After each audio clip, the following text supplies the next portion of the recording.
episode of Turn Left. I am your host, Indiana's own Dana Black, coming to you live. Yes, all the way live in Black Girl Studios, where we talk about Indiana politics from the left side of things. You know, I might have to actually change my intro to good evening, everyone, and welcome to the second-rated Indiana political talk show podcast in the state. Oh, yeah, I'm a little excited about that, y'all. It's kind of cool when people recognize the work that you've been putting in. I've been doing this since 2017. I've been on radio stations. I've moved around. But, to finally get some recognition that, y'all believe that I am the best left-leaning podcast in the state, because the other person that beat me, that's number one, he said WIBC, and he's a right-leaning guy. So y'all know that Turn Left is indeed the premier podcast for Indiana Democratic politics. So did y'all see the eclipse? I saw it. It was kind of cool. I was in Bloomington, down with my girl, down with my fam, actually. It was nice. It was a long day. I got to see the moon cross over in front of the sun and watching people, in awe and listen to the birds go silent and all that good stuff. It was excellent. But do you know what eclipse I want to talk about? I want to talk about that Dawn Staley eclipse. Boy, can we talk about how I know I never really talk about sports and anything other than politics, but can we just give a shout out and a standing ovation to the Gamecocks? Look, Caitlin Clark is going to be a Fever next year, and I am going to cheer her on when she puts on the uniform. But y'all have to give it up to the national championship, South Carolina Gamecocks, and what they were able to do to Iowa. Don't tell me that Iowa didn't have no other players. They made it to back-to-back championship games. No other team has done that in the last 2 years. LSU didn't do it. The Gamecocks didn't do it. In fact, IU beat both of those teams. Beat South Carolina last year and beat LSU this year. So that Iowa team was a good team. So stop pretending like they were not. But that Gamecock team was tremendous. And look, they're only losing one player. They're going to be back. And Dawn Staley is the best coach in the game right now. She knows how to motivate her players. She knows how to find the right players. She knows how to push the buttons. I'm really proud of her third national championship, the only African-American to win multiple NCAA championships at the coach level. I'm so proud of her. And as a woman, empowering other women to be great. Shout out. But that's all I got on that. I ain't gonna talk no more about sports because I got a rant. It's not really a rant, though. The Indiana Capitol Chronicle reports Indiana's 13-member Black Legislative Caucus will hold a 6-part town hall series in municipalities across the state, the group announced on Tuesday. It billed the events as opportunities for Hoosiers to learn more about legislation passed in the most recent session, which ended in March. Residents can also provide feedback and input ahead of next year's budget writing session. Okay, so here are the dates. The caucus has stops planned in Lawrence on April 13th from 12 to 2 p.m. Eastern at the Government Center's Public Assembly Room, 9001 East 59th Street. Evansville, May 11th, 11 a.m. to 1 p.m. Central at the Evansville Vanderburgh Public Library, Central's Browning Event Room B, 200 South Martin Luther King Jr. Drive. Elkhart on June 8th from 12 to 2 p.m. Eastern at Agape Baptist Church, 248 West Wolf Avenue. Michigan City on June 22nd, 11 a.m. to 1 p.m. Central at the Michigan City Public Library's main meeting room. And Fort Wayne on July 20th, 12 p.m. to 2 p.m. Eastern at the Allen County Public Library Meeting Room, AB 900 Library Plaza. And finally, in Gary on August the 17th at 11 a.m. to 1 p.m. Central at Indiana University Northwest Savannah Center in the Bergland Auditorium, 65 West 33rd Street. I will, as I'm talking right now, I will copy and paste this into the chat so that you guys will have that information. All right. It's right there. So I think these town halls are great because a lot of our state, we don't have a lot of Black representatives that are in our areas. And so they're going to be able to talk about the things that matter to the Black community. I think it's wonderful. We're lucky here in Indianapolis. We have all the Black electeds, right? But in Fort Wayne, they don't have any. In Evansville, they don't. Not at the State House. Not at the State House. So this is a great way for people to understand how these policies are impacting the African American community from our Black electeds from around the state. So I'm excited about that. All right, this is an important one. WTIU reports the U.S. Department of Health and Human Services recently released guidance requiring informed consent for pelvic, breast, prostate, or rectal exams under anesthesia. Because Medicare funding can be tied to compliance, most hospitals are likely to follow it. However, one lawmaker is still pushing to add the informed consent requirements to state law. The guidance targets teaching hospitals and medical schools. HHS said the informed consent requirement means patients must be aware of any sensitive examinations done for teaching purposes and have the right to refuse those examinations. Representative Carolyn Jackson of Hammond has proposed legislation that the past 4 years that would require informed consent from patients, but the legislation has not received a committee hearing. She said even with the new guidance, legislation that outright bans the practice of non-consensual sensitive examinations under anesthesia would be in the best interest of patients. So I don't understand why this can't get a hearing. I mean, it's not like, America has a history of, performing unauthorized hysterectomies on Black women or anything like that. It's not like, our people haven't done nefarious things before. So why not get the consent. Now, I love that hospitals are probably going to do it, but what if you're in a doctor's office and they're not in the hospital? Do they have to follow those guidelines? I think it's great that she's trying to push for this. And I'm going to call on the supermajority to protect bodies. I mean, aren't y'all pro-life or something like that? Oh, wait, never mind. You're pro-birth. I keep forgetting. I've been getting those things confused. I get those things confused. All right. And finally, the Indiana Capitol Chronicle reports the Indiana Bureau of Motor Vehicles does not have to issue a non-binary option on driver's licenses and identification cards per an Indiana Court of Appeals ruling on Tuesday. The BMV began recognizing a third gender on licenses with an X, meaning not specified, in 2019 under an administrative rule. But the next year, then Indiana Attorney General Curtis Hill, Mr. I want to get rid of DEI, released an advisory opinion saying the agency didn't have the authority to do so. In response, the BMV halted the practice and 13 non-binary Hoosiers sued. A Monroe County trial judge ruled against the agency, forcing it to reinstate its prior policy of reissuing driver's licenses with an X. Attorney General Ty Vakita office then appealed the case in the Indiana Court of Appeals.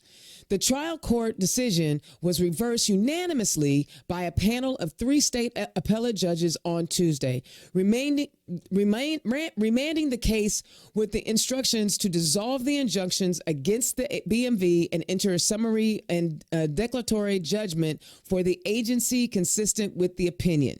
Until the General Assembly determines otherwise, we hold that gender in Title IX of the state statutory scheme means sex.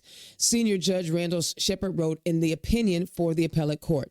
Shepard, a former Indiana Supreme Court justice, additionally concluded that the trial court erred in granting summary judgment to the appellees on their claim that BMV violated the Administrative Rules and Procedures Act by ceasing to issue identification credentials with non-binary gender designation.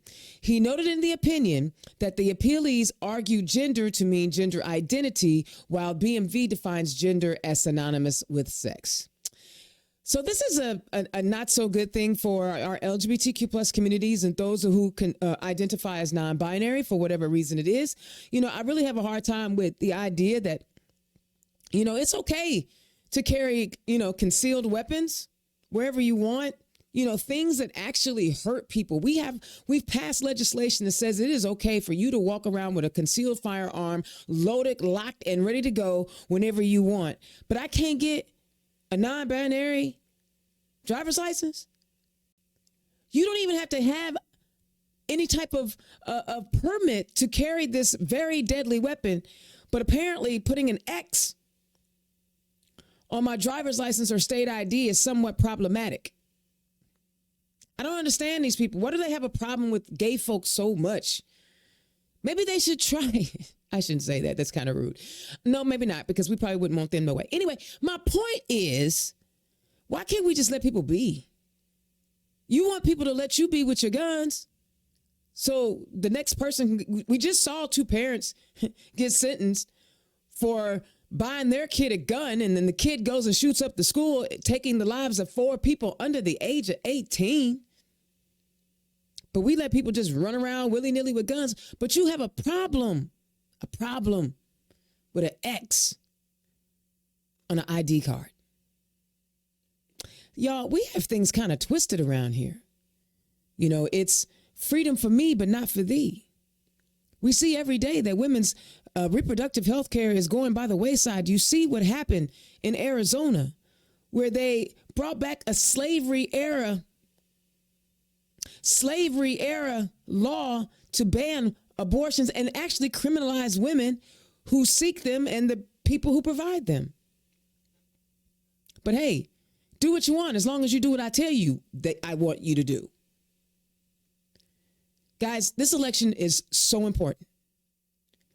In Indiana, we don't have referendums, so we will not be able to put abortion on the ballot per se.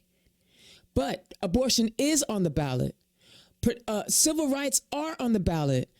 Body autonomy and being able to put an X on your driver's license, if that's what you want, is on the ballot by picking the right people to govern us. I know people are talking about, there's some signs out there right now where people are talking about Democrats pick up a Republican primary ballot. Do not do that. Do not do that. We have primary candidates running against each other in the Democratic Party. Plus, if you want to run for office, it's going to make it real difficult to run as a Democrat. Guys, let's be true to who we are. Our problem is that we're not turning out. I need you to take a friend to the polling place. The early voting is open now. Go tomorrow. Early voting is open now. Go tomorrow and cast your vote and have a say in this democracy. You should be impacting policy instead of policy negatively impacting you. And the only way you could do that is to have a say at the ballot box. Okay? Now, on this number 2 rated Indiana political podcast, I am encouraging Democrats to pull Democratic tickets and ballots. That's what I'm encouraging you to do. And I'm encouraging you to vote your conscience, vote your needs, vote your values. And if you happen to care about some folks in rural Indiana, vote for them too, because they need help. They don't even know they need it. There's a lot of work that needs to be done in Indiana, and the Republicans just ain't doing it right. All right, y'all, that's my rant. Let's hear from my sponsors, Bohm's Unique Boutique. Today's show is brought to you by Bohm's Unique Boutique. Click on the QR code. And for all Turn Left listeners, you can get a 10% discount on your order by using the code Democrat. Be sure to visit www.bohmsuniqueboutique.com.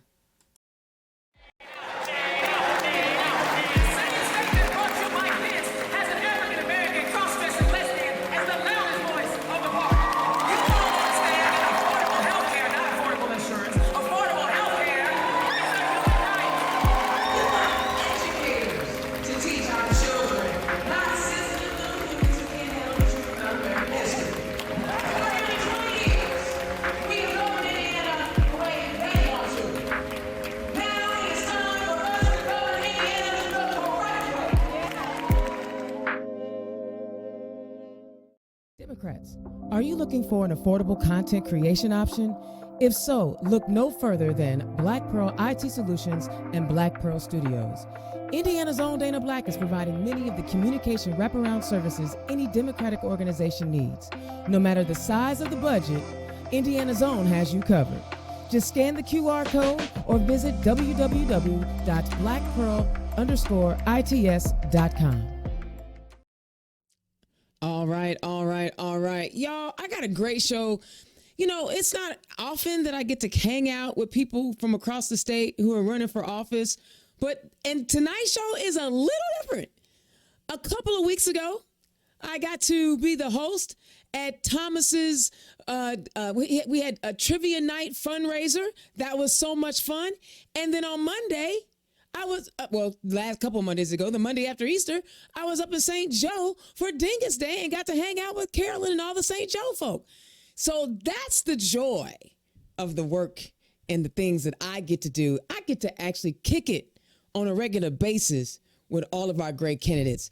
First guest on my show tonight, he is running in the State House District of 62, running out of that Bloomington, Monroe County, Jackson County, Brown County, I think, area. Y'all give it up for Thomas Horrocks. Thomas, welcome to the show.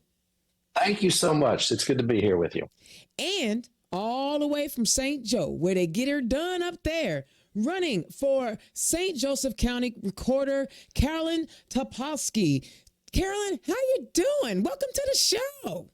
I'm doing really good, Dana. Thanks for having me. I appreciate it. I love it. So, guys, was there anything in my rant that you guys wanted to comment on? Thomas, you can go first. I'm with you, Dana, on both of those things. I cannot believe that something as simple and straightforward as informed consent wouldn't even get a hearing in committee. I don't understand what could possibly be controversial about that. It seems like that should be a no-brainer. But there's a lot of things at our state legislature that should be no-brainers that don't go anywhere. So maybe I shouldn't be so surprised. And then same thing with the driver's license. Who cares, right? Why? Why? It doesn't make any sense other than we have a legislature and we have Republicans who want to control every aspect of people's lives that they disagree with. And it's fundamentally at odds with what I was taught growing up, the party of so-called limited government, right? Yeah. It's just not true. Not at all. Carolyn, did you have any comments on anything? Well, first of all, Coach Staley, I mean, come on. I got to give it to South Carolina. But Caitlin Clark is a legend. But regardless, the thing that worries me most about them not even giving that a hearing is, are they just indifferent? Is that what this is? They don't care. I got to question that. I don't know if they have the effort to put the emotion into hating women and this kind of situation. I just wonder if they're just indifferent. And this one, and that particular bill is not even just women. I mean, men get rectal exams, and I mean, and you know how, I don't mean to be rude, fellas, but I know how y'all all about that thing, and y'all be trying to, y'all be putting stop signs in front of that thing at all time. I mean, so this is for y'all too, right? This is really about, that doesn't make any sense. I don't understand that one either. I get it. All right. So you know what? This is the first time for both of you on the show. So Carolyn, I'm going to go ladies first this time. Tell the people who you are and where you come from. All right, Dana. Well, my name is Carolyn Richardson Topolski, and who I am is the last of 7 kids. Ooh. Girls, 2 boys. That gives me a lot of experience with how to handle a lot of things.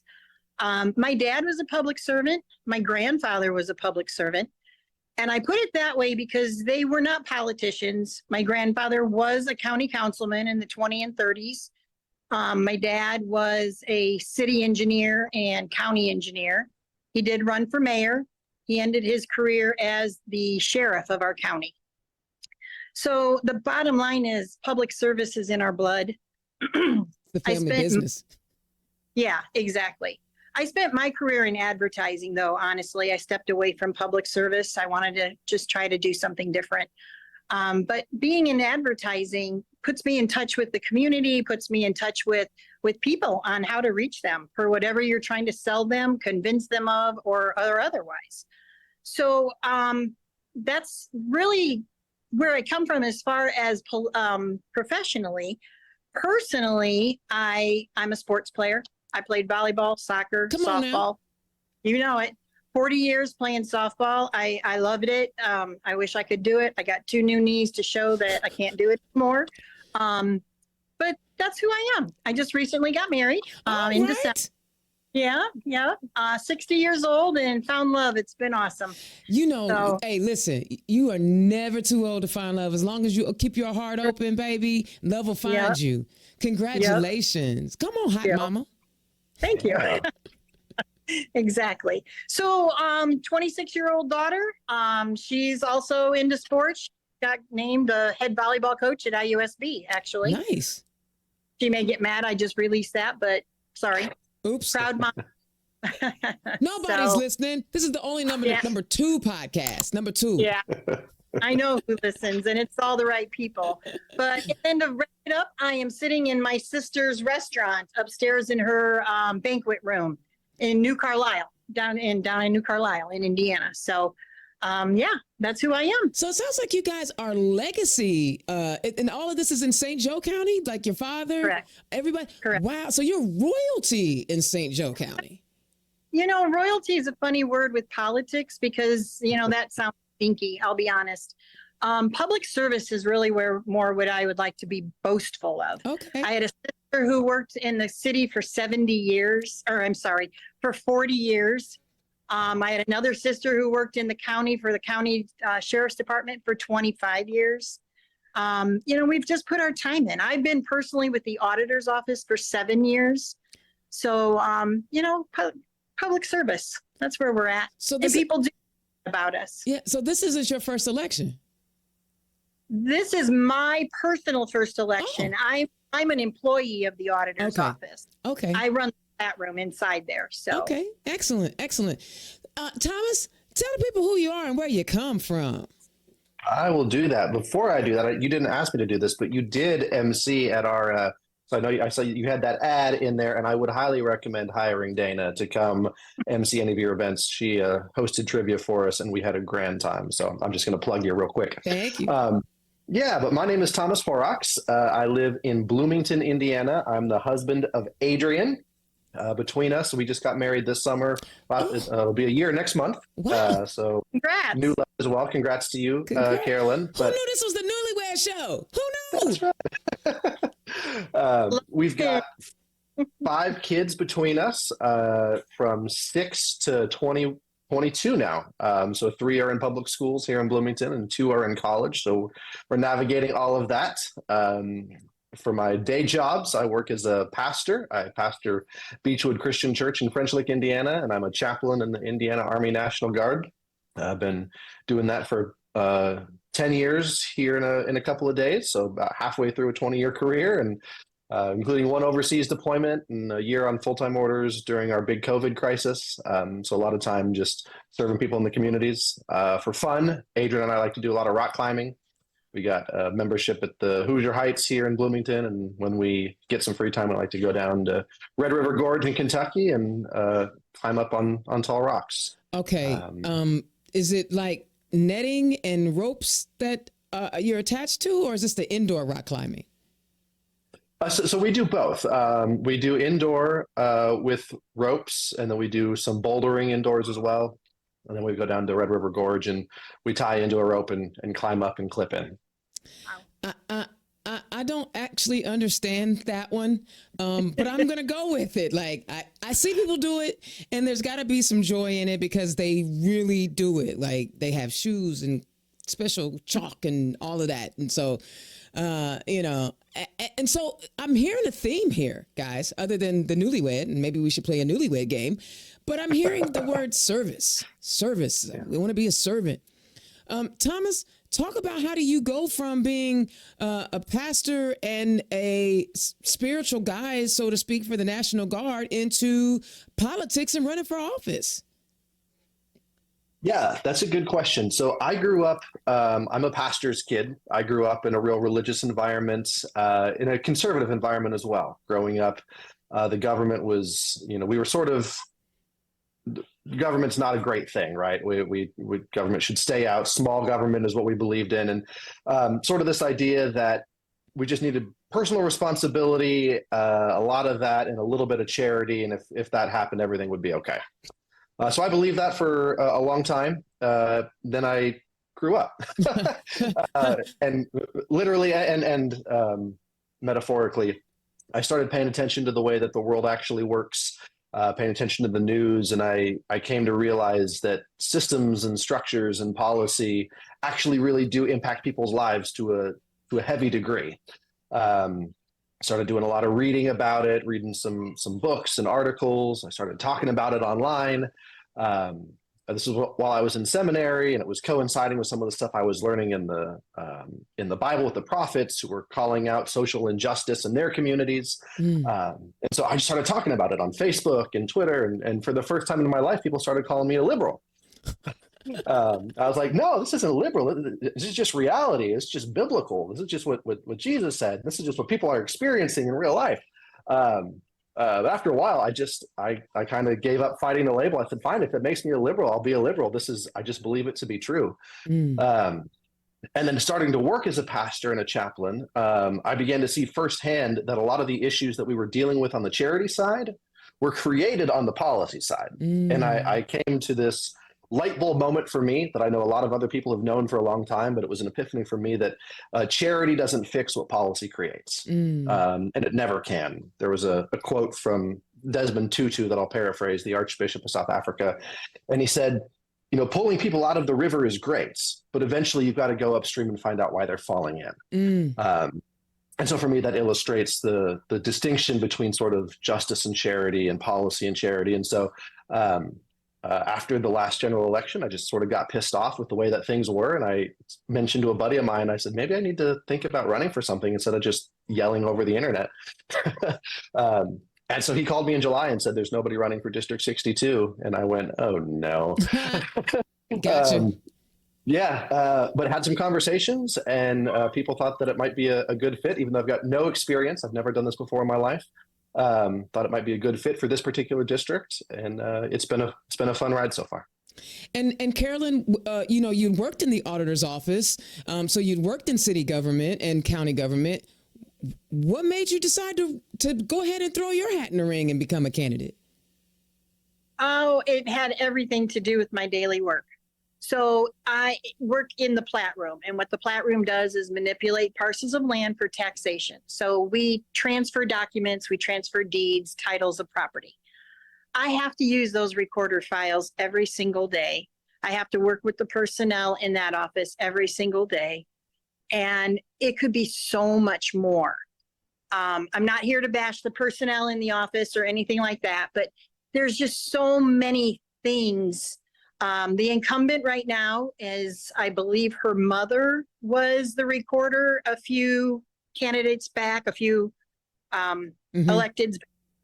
So a lot of things haven't changed in that office, which is kind of the way it is in every office. But recently, the auditor's office, for instance, I just updated their webpage, and now you can go online and do all your property tax deductions.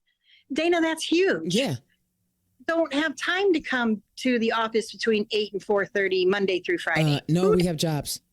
Exactly. And then we don't have any means of communicating, as far as here's what you need to do, So now you can go, like I said, you can do all your deduction forms online. There's a brand new deduction for Indiana, and we've had 5,000 applications come in since January for that one deduction alone. Okay, wait, it's tax season. You keep going, what is the deduction so we all know about it? Well, the deduction it's called an over 55 circuit breaker. So what that does is it puts a 2% cap on your taxes, so they can't rise more than 2% for 3 years. Okay. That was something that the Indiana legislature just passed. It was optional for the counties. I believe us and Marion County are the only ones that picked it up. Wow. Personally, I don't think it's a great deduction. I think it's kicking the can down the road. If your assessment goes up these 3 years and you're only being capped at 2%, you're still going to have that big rise in assessment in 3 years. So it's scary. Okay. Yeah, my advice is to watch your assessment, which you should do anyway. But so it's been huge. People love that they can just do stuff online, because who wants to come downtown? Our downtown has terrible parking. I wish it was better. I love our downtown, but it's not friendly. It's Right. just not. And so maybe, I mean, it sounds like because you have worked in an office adjacent to the recorder's office, you can definitely see how, things could be a little bit different because of what you need from the recorder's office. You're Correct. really coming at it at a great kind of a way of saying, hey, look, I've been using you. I've been your customer. Now I can Right. I think that's a great way to look at it. And both of you seem to have a good handle on what the role is that you're running for. Thomas, you know that policy, you both have talked about it, how policy directly impacts people. Carolyn, you just talked about this deduction that most of us probably didn't know about. Why has policy been so important to you in your growth as an adult or as a public servant, as you both have stated? And Thomas, I'll start with you. Well, I will be the first to admit that as a straight white man, We love those. yeah, policy, the system is sort of built for me, right? And so I have not been as negatively affected by policy as others have. But I've seen it, and I've seen the effect that it has on my neighbors and my friends and people that I care about.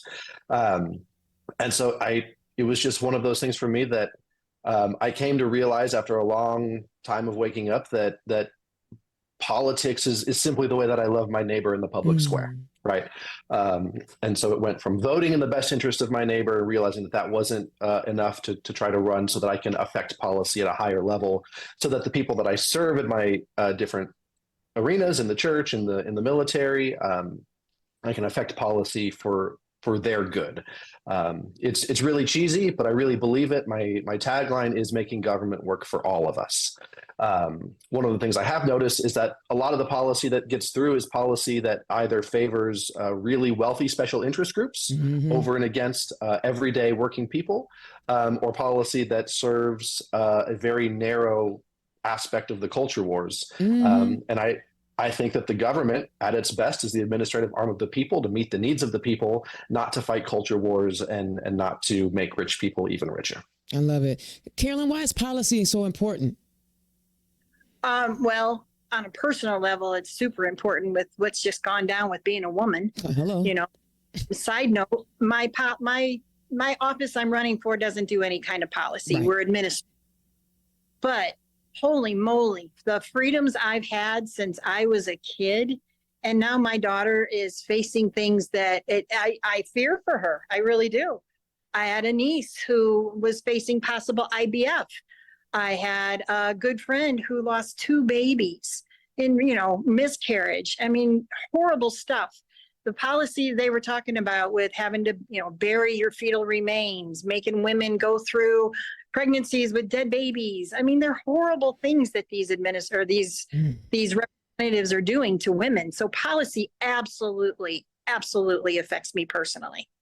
I know you also talked about how policy can impact what happens in your administrative role in these county offices. And so do you have a tendency to look out for specific policies that may, at the time, the auditor's office, but now as the recorder, would you be watching to see what kind of policies would impact those and how you would need to implement those? I'm afraid that some of the policies that do impact specifically, like say the auditor, Dana, they are so buried deep in legislation that I don't know if I would honestly understand them to know to fight them. Wow. I know personally in our own county, we have, I'm sure other counties do it, but we have a thing called the TIF district. And as I understand it, what that is it takes money from one area to build up another area. Well, our TIF districts have gone rogue, completely rogue. They've taken money from downtown to build up a neighborhood near Notre Dame that has now taken all the business out of downtown. So those kinds of central policies that I notice at our level, I do fight for. But I think some of the things that affect personally the recorder and the auditor and the treasurer are done at state level, and I just don't see them. I can dig it. Indiana's own Dana Black, turn left. I am talking to Thomas Horrocks, who is running for Indiana House District 62, and Carolyn Topolski, who is running for St. Joseph County Recorder. Guys, it's election season. Click the donate link. These folks could use some help. You know, they're running for office. They're doing everything. They got to buy yard signs. You see these, look, they're matching color coordinated logos that they have. They had to pay for that too. So become a recurring donor for these folks or give a one-time donation. Either way is fine. Let's help these candidates get across the line. Because you know what? We can keep complaining about what ain't right, or we can do something about it. And what have I been saying all season? Time, talent, or treasure. All right. So Thomas, you know, the State House is a mess. What issues, what 3 issues, when you're talking to people at the door and you're out door knocking, what are folks telling you they want you to accomplish when you get to the State House? You know, a lot of the stuff that I'm hearing from folks is just kitchen table issues, right? People are concerned about being able to afford everyday life. I spoke on the phone with one woman, invited her to an event, and she said, I wish I could come, but it's at night and I had to choose between buying my medicine or getting my headlights fixed, right? Wow. People who are telling me that they're afraid that they're going to be priced out of their house because of the rising property values, which is good for some of us, but for people on fixed income, all that means is higher property taxes. People are concerned about the price of gas. People are concerned about, I'm hearing a lot about women's right to choose what happens in their own bodies. And we're hearing horror stories from across the country of what happens when people don't have that right.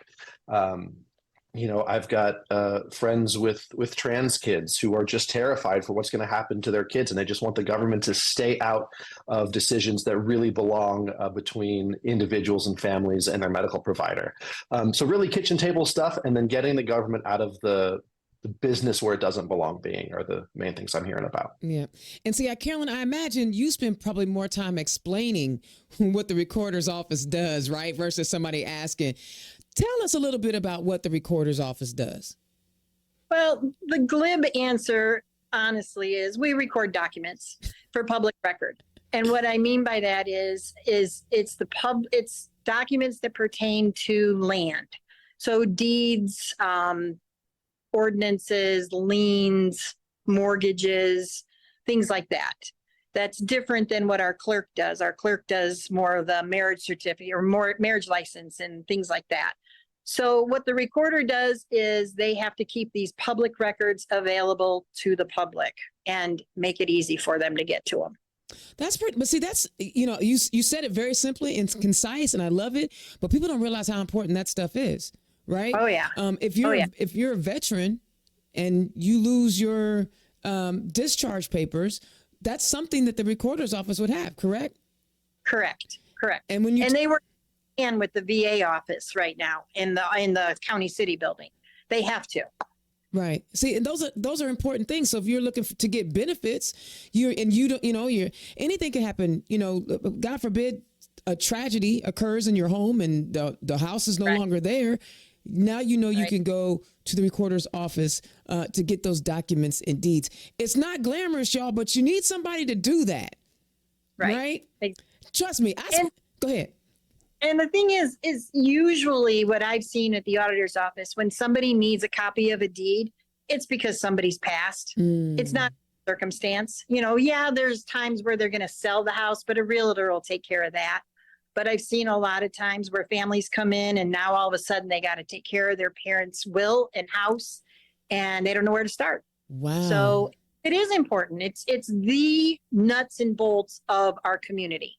And people don't think about that. Like, yes, because I am one to continually be bit out of shape out of bad policies that come out of the State House. But this is where government is doing a good, right? This is your government looking out for the community and doing the servant work, right? And let me tell you this, though. So the government did do it right. The recorder's office has a perpetuation fund. They're one of those offices that have that. And it's fed by all of the fees from the recording fees. So a mortgage costs $55 to record. X amount of dollars goes to the recorder's perpetuation fund, and so on. So right now we have one of the largest perpetuation funds in the state. Wow. And literally the definition of the perpetuation fund, I got to get my notes, is the preservation of records, and the improvement of record-keeping systems and equipment. Dana, we're sitting on $2.1 million, and we don't have a free search. We charge people to search $8.95. It's a third party. We get $2 of that $8.95. We got to do better. We just got to do better. Yeah. Do I still have to pay if I can't find what I'm searching for? Yes, you have to pay to get in. Yes. You have y'all have a velvet rope around the office, and you gotta pay. Yeah. You gotta pay a cover charge to get in. Wow, that's crazy. I don't. They put rope around themselves, but that's another conversation. I don't think I like that. Yeah. But I'll tell you a quick story. A woman came in the other day. She thought, I'm just going to research my own parcel. She's got some work to do on it. Cost her $300 to get what she needed. $300 to finally. And I mean, I knew what she was looking for. I offered to give her the numbers to go to the recorder's office. She said, no, thanks. I'm going to try it myself. And yeah, $300. So. What do they charge by the minute? No, it cost $8.95 to get in, and you look, and you have to pay that every time. Oh, so she didn't find it on the first search. She had to keep coming back. Yeah, exactly. She should have asked Jeeves, because it sounded like she didn't know how to find what she was looking for. If it's only $8 and she had $300. Yeah. But you should be able to. I think that's kind of irresponsible of us to not have that more available and cheaper. That's crazy. You're right, but you're right. Yeah, I don't disagree with you, but boy, she should have asked Jeeves. Yeah, I'm sorry. And I think it actually got to her to where she's like, okay, I'm going to do this. Right. And she just was determined. But yeah. And so have you guys, like, has St. Joe, I know in Marion County, our former recorder went about the process of taking all that stuff that was on microfiche and digitizing that. Yes. Have you guys started doing that up in St. Joe as well? Now, in the recorder's office, I don't know, but that's a good point. I did just get a brand new portal started in the auditor's office, and I worked with our archives, county archives, to secure the funds. The clerk, the auditor, and archives all went in on buying a new scanner to scan our own microfilm. Okay. Because we were getting 20 cents a copy from all sorts of people. It was crazy amounts of quoting. So we ended up buying the equipment, and right now I have all my records from the 70s of unrecorded deeds from the 70s to current online on a county portal for free. And you were able to index it too? Yeah. Oh. Yeah, we can. Yeah. It's not an index, but it's an index. But it sounds like you're exactly what the recorder's office needs, right? I don't know if you have a primary opponent. I don't mean to be disrespectful to your opponent, but it sounds like you have the knowledge of what it takes to make the office as the administrator run more efficiently, because that's what I'm hearing. My specialty is logistics. It really is. I worked for 7 years for an agency out of Dallas for our local grocery store chain. Dana, I produced, printed, and delivered over 400,000 copies of a 16-page circular every week, because I was a graphic designer. So I designed it and everything. What can't you do? Good Lord. I'm just saying, this kind of stuff is in my blood. 25 years in marketing, you have to be on the forefront of all this stuff, so it's out there, and it's quite frankly pretty old technology. So I'm not really sure why we don't use it. She's pretty much telling all of you Gen Z, millennials, and whatever the next gen. You never listen. Don't let the Gen Xer fool you. She coming for you, baby. I'm a Gen Xer. I'm the boomers. Are you a boomer? You're not a boomer. I'm a boomer. Oh my God. You a special kind of boomer. Listen at you. You don't give me age stuff. Listen, no, you was a Woodstock boomer. You were the ones. That's right. It's a different kind of boomer. A little earlier than that, but yes. I got you. I mean, you was, but Thomas, okay, I'm gonna get serious again. I think, one of the reasons why I wanted to make sure I gave the recorder's office some attention is because I get mired and stuck in stuff in the State House, and I did not want to short, Carolyn. So let's back to the State House. Thank you. every year in November, they have Org Day, and you get to submit your legislation. What are the first pieces of legislation that you are going to introduce when you are elected in November? That's a good question. And the honest answer is I don't know. I'm still learning. I'm still trying to figure out where areas of expertise are and listening to people. And so I want to do a little bit more listening to my area before I would do that. Because I know there's only so many that can be introduced. I know it's a big budget year, and I want to have a posture of humility and learning before I try to do it. But one of the areas that I want to focus on broadly is paying attention to how any given legislation impacts the most vulnerable groups among us. I was really moved by a quote from Hubert Humphreys, of all people, former Democratic vice president. But he said the moral test of government is how it affects those who are in the twilight of life, the young, those who are in the beginning of life, the twilight of life, and the shadows of life. So the young, the old, and the marginalized. And I want to be a voice to pay attention to how any particular legislation is going to affect those who are in those categories, to make sure that they're not getting left behind because we've got so many moneyed special interests who are lobbying for their own benefit. I want to make sure that we're focusing on everyday people. Which is sort of a cop-out answer to say I don't know what the specific legislation is, but big picture, that's what I'm hoping. Okay, then let me rephrase it. What are the three specific issues that you are most concerned with that really drew you into, I'm going to give up time with my woman, my newlywed woman, that I'm going to go out here and knock doors? What are they? Yeah. So the first one is quality of life, which is still pretty broad, but people being able to work jobs where they're safe at work and getting paid adequate wages for a fair day's work. Housing is a major issue here in Monroe County and in Brown County. We've got an affordable housing crisis across the board, so helping to address housing. Public education is huge. I've got 3 kids in public school. I believe that our children really are our future. And when we talk about education as a cost instead of an investment, I think we're missing the mark. So I think, quality of life, education, healthcare. I talk to a lot of people where healthcare is ridiculously expensive here in Monroe County. When I first tried to find a primary care doctor here in Bloomington, I had to wait a year to get seen. And we're paying the 7th most expensive healthcare costs in the country for those kinds of outcomes. So quality of life, healthcare, and education are probably 3 of the top ones. But it's like people say, do you want your kids to be healthy, fed, or educated? And I want them to be all of those. And we got a lot of work to do at the State House to address all of these things. And I find your approach to this rather interesting. And I'm questioning, I'm curious, not questioning, that's different. That's the wrong way to say it. I'm curious to know if the way you view things at a broad level, because you want to have the greatest positive impact on the most amount of people.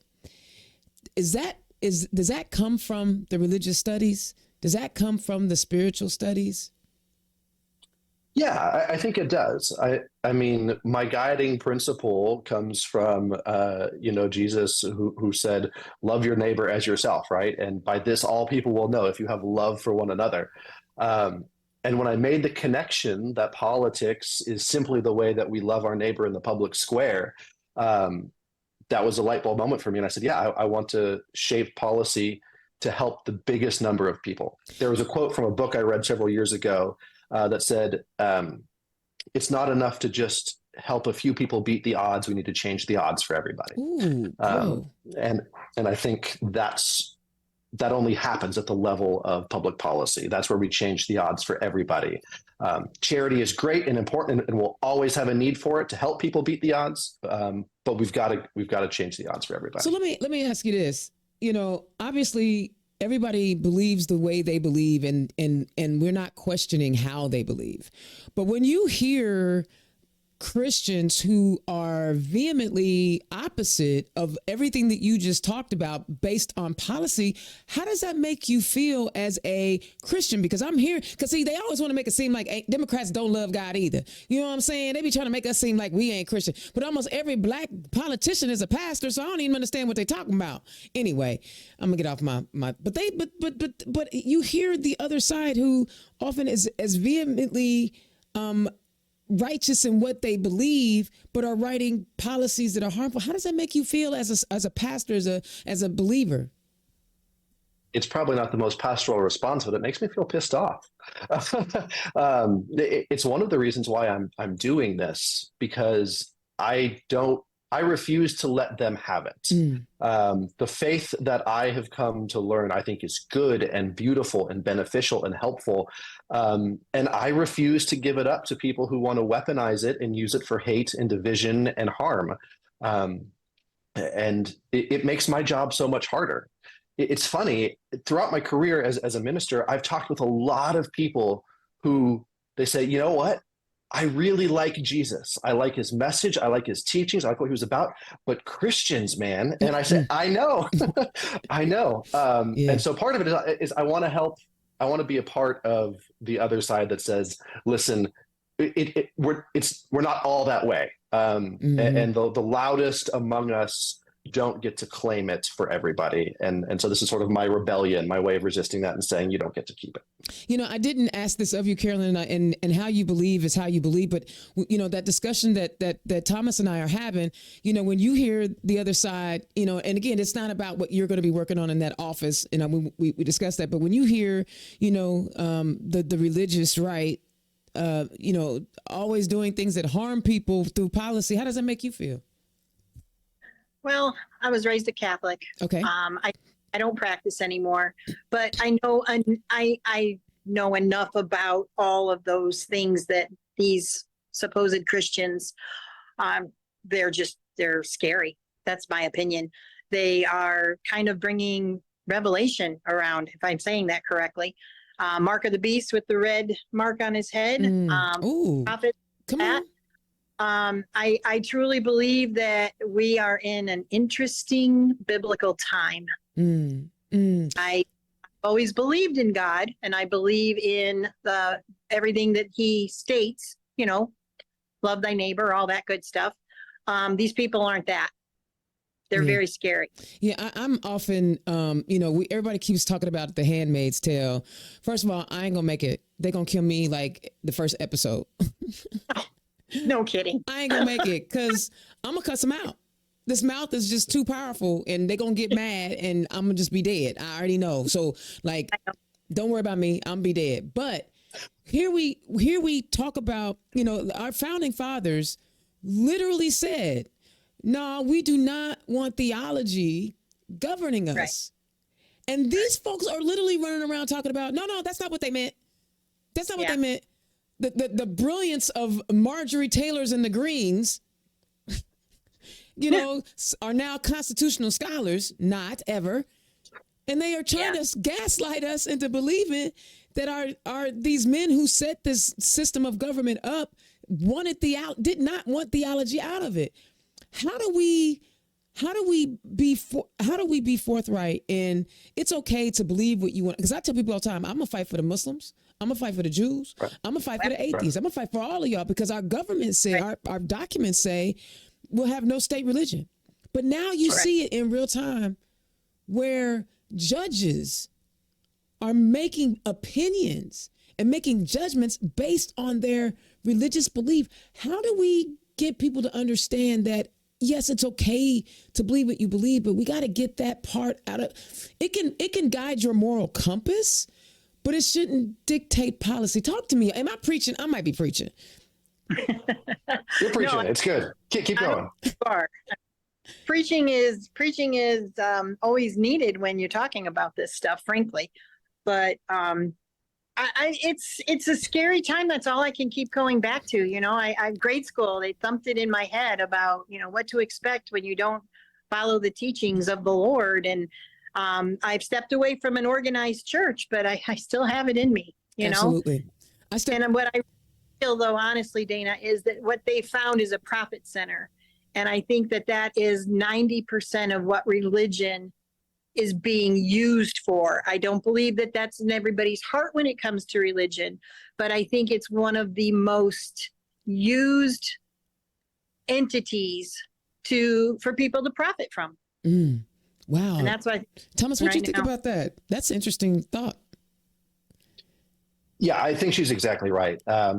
And I can give you, anybody who wants to, I can give you a whole list of books to read about how this happened over the 50s, 60s, 70s, and 80s, the way that the religious right, in a quest for corporate power, Kevin Kruse has a great book about that, have weaponized religion for profit and for control. And it didn't, and over time, they became the loudest, most prominent voices. There's always been streams of religion of every faith, of Muslims and Jews and Christians and non-believers as well, who use what they believe for others, and there's people who use it for power and control. And I think the way that we do that is we have to organize together, right? And those of us who don't believe the same things religiously, but understand that the imposition of somebody's personal beliefs is wrong, need to say so. And we need to say so through our votes, and we need to say so through our donations, and say, you are absolutely free to believe what you want to believe. That's part of the beauty of this country, but you don't get to impose that on me because I believe differently. And I think one of the ways we can do that practically is say, well, you wouldn't want anybody else to do that to you, right? Let's go back to the golden rule. Let's treat each other how I want to be treated. If you wouldn't want somebody else's religious tenets imposed on you through the government, then don't do it to them, right? To me, it's that simple. But again, when you're driven by power and control, it takes us organizing together to say we're not going to take it. To quote the Beastie Boys or whoever that was. But I tell you, that actually happened. When I was running for office back in 2016, I was out during the primary season, and you pick a precinct to hang out in for however long. And I struck up a really nice conversation with a Republican. Very nice conversation, because I remembered, at the time, I cannot be the loud, angry black woman who dresses like a man in, up in the 1% of my state getting all loud and huffy. So I made sure that I remained measured. And he went on his quest to explain to me about his deep conviction of his religious beliefs, and he was, profoundly committed to, testifying and recruiting, right? Recruiting. And I told him, I said, you know what? I believe you believe that. I believe you believe everything you just told me. And then I asked him, I said, so why do I have to believe it? And the conversation ended. Because you don't have no answer for that. You don't have no answer for that. Y'all, this is a really, really smart conversation, I swear. I mean, because, a lot of people want to tiptoe around the real issue. I mean, here you have a guy who is a 3-time divorcee, but has 91 or 88 now, 88 criminal indictments against him. And you have these religious folks going, oh, I'm with that guy. Yeah. The craziness of it, y'all. Indiana's own Dana Black. The time goes by so fast, and I really have enjoyed this conversation. I could talk to y'all, and I see that I need to get to Thomas's library, but more importantly, I'm gonna get Nicole to Thomas's library so she can read them and give me the Cliff Notes. There you go. All right, Carolyn, tell the people where they can find you. You can find me at elect Carolyn Topolski for Recorder on Facebook. That's probably your best bet. Go to any of our Democratic websites, and there's some links there that you can find me as well. But I do need to give a quick shout out to the Rebel Readers. Okay. They are a group here in New Carlisle taking on the Moms for Liberty. Wow. They're going after our library, Dana. They're going after our books. What are they doing, and how can we help? They are trying to ban things like Charlotte's Web. For goodness sakes. You've heard of Moms for Liberty, right? Yeah. I have not heard what their problem is with Charlotte's Web, but that's on their book list. Oh, you should share their book list with us so we can. I will. I'm just getting, the committee is just getting going. But it's Rebel Readers, And what these guys are doing in the Moms for Liberty is they're going to all the little outlier communities, trying to get a band of conservatives together. The new New Prairie School Board is awesome. They are not allowing it, but it doesn't mean they're still not going to be up against a fight. So rock on, rebel readers. Okay, well, see, I know what they were doing down here in Hamilton County. They started their first mailer, their first emailer with a Hitler quote. So, oh God, wow. Yeah, they literally their first hi. We're moms for whatever the heck she is, and hi. I mean, yeah. Think about that. Maybe they should read. Yeah. You think? Yeah. Do you have any events coming up that people can learn about? I do. On April 20th, there is a fundraiser. It's a game night. So what we're doing is selling whole tables, and you can bring whatever games, cards, Monopoly, Jenga, whatever. And some prizes going throughout the night, a bar, some food, things like that. So you can check it out on my Facebook page. Excellent. Excellent. Are you selling tickets for this as well? All on my Facebook page. All on your Facebook page. All right. Just QR code, and then you can just say what it's for. Excellent. Excellent. So, I love. Come on, techie. You should come on up. What's the date? I have 4/20. The 8th? April 20th. April 20th. Okay, I'll see. I'm not sure. Is that a Thursday? It's a Saturday. Saturday. Okay, I'll see. All right. You never know. Thomas, tell the people where they can find you. Hey, so yeah, we're Horrocks4Hoosiers.com. And then Facebook, Horrocks for Hoosiers, TikTok, Horrocks for Hoosiers, Instagram, Horrocks for Hoosiers. But for some reason, for Twitter/X, that was too many characters. So it's Horrocks for IN62. So on social media, feel free to shoot me an email, thomas@horrocksforhoosiers.com. Then I will say, for those who are listening tonight for the state legislative races, this is tomorrow is the last day for our pre-primary fundraising. So if anybody is able, giving now before that deadline will have a real big multiplying effect for the general.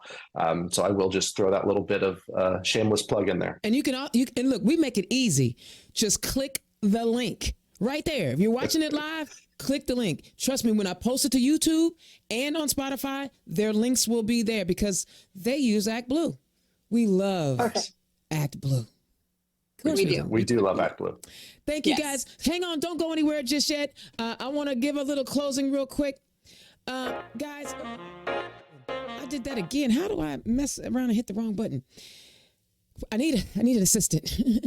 Guys, we've been doing this work for 7 years, and it brings me so much joy in doing this work and talk. You see, look at our candidates. Our candidates are amazing. I am so excited for Carolyn and Thomas. They are amazing candidates, both first-time candidates, but strong, very strong with talent. We have got to support our candidates. We have got to turn out the vote. We cannot stay home and pretend like everything is going to be all right. We cannot bury our heads in the sand. So if you're listening, I beg you, could you please go ahead and donate $5, $10, $15 to our candidates tonight, and then find someone else to help. Some of these seats, like Thomas's House seat, a Republican holds it, but it's a winnable seat. We can flip it. We could end the supermajority. And say, Joe, when I was up at Dingus Day, they all said we learned our lesson. We had majority of the county offices and the city offices in South Bend, but we took our eye off the ball and they lost seats. They got comfy. You saw what happened 2008. Indiana goes blue for Barack Obama. He wins twice. Oh my God, Democrats are in charge. We doing the thing. But guys, we know what it was. That white backlash is always real, but we have an opportunity to do what's right. I need y'all to understand policy impacts everything you do in life, and who's running your policy and who's administering the government offices that has your records, right? You may not think it's a big deal, but when you need it, you want it to be efficient. You don't want to spend time. You don't want to spend $300 on an $8 search. That's crazy. So continue to support candidates, continue to support Turn Left. I appreciate y'all, and continue to show up and show out for the people that matter and who are going to create good policy. There will not be a show next week. I will be in D.C. for work. And my guest who was scheduled for next week was Representative John Bartlett. So what we are going to do, because I had his primary opponent on earlier in the year, and we had already scheduled it, and he was like super cool, like, it happens, you got to work. We're going to do a special recording, and then I'm going to put it out for you guys so you guys can hear from him as well. That way you can hear from both candidates on the show. All right. So feel free to reach out to me if you have any questions about anything. But more importantly, get up, get ready. Early voting is underway. I want to see all the happy pictures with the sticker I voted today. In the meantime, I'll holler at y'all next time. Peace. Turn Left is the property of Black Pearl IT Solutions. Executive producer, Indiana's own Dana Black. Music by www.bensound.com.